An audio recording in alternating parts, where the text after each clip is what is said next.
Hi, I hope you enjoyed this demonstration.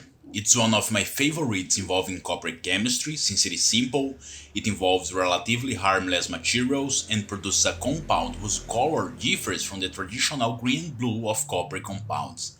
It's based on the fact that when electrolyzing a concentrated solution of table salt in a divided cell using a copper anode, cuprous chloride is formed in the anolyte and a dilute solution of caustic soda is produced in the catholyte. By allowing the two liquids to mix, copper 1 hydroxide precipitates and the table salts regenerated.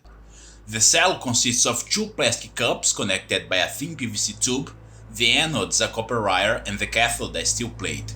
The power supply provides 24 volts, the voltage needed to overcome the high electrical resistivity of the cell.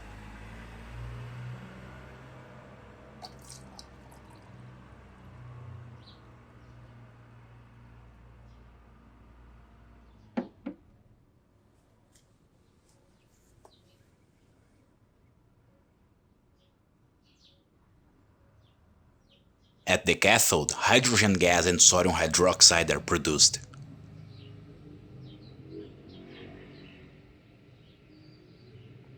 It may seem that nothing is happening at the anode, but in fact, the chloride ions that would be released in the form of chlorine gas if you use an inert electrode are silently combined with copper to produce copper 1 chloride. After approximately 1 hour and 20 minutes of electrolysis, we have enough of the reagents needed to run the demonstration. Note the milky appearance of the liquid in the anolyte. This is due to the fact that cuprous chloride is practically insoluble in water. What you actually have is a suspension, that is, tiny particles of the compound flowing through the liquid. The liquid in the catholyte also has some whitish material present. This didn't happen in my previous experiments with another brand of salt, and I believe that this is due to calcium and magnesium contaminants precipitating the hydroxides.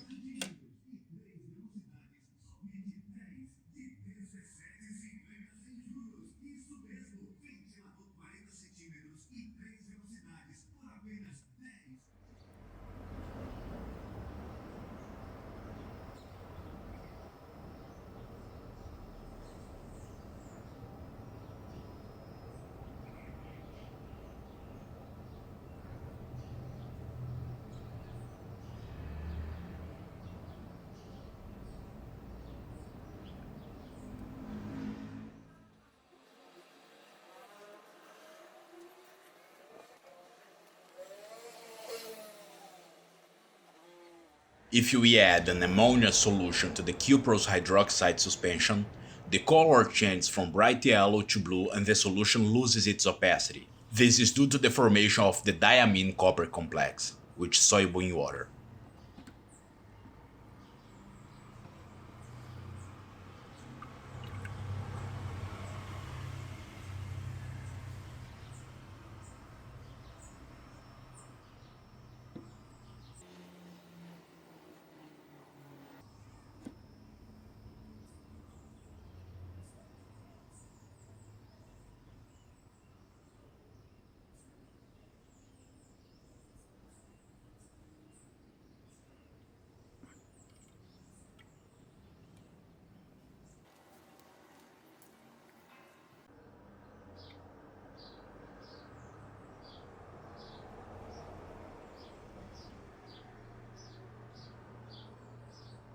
Now, if you add a small amount of calcium carbide to the solution, a null color change occurs and a copper compound with explosive properties precipitates. But that's a topic for another video. See you there.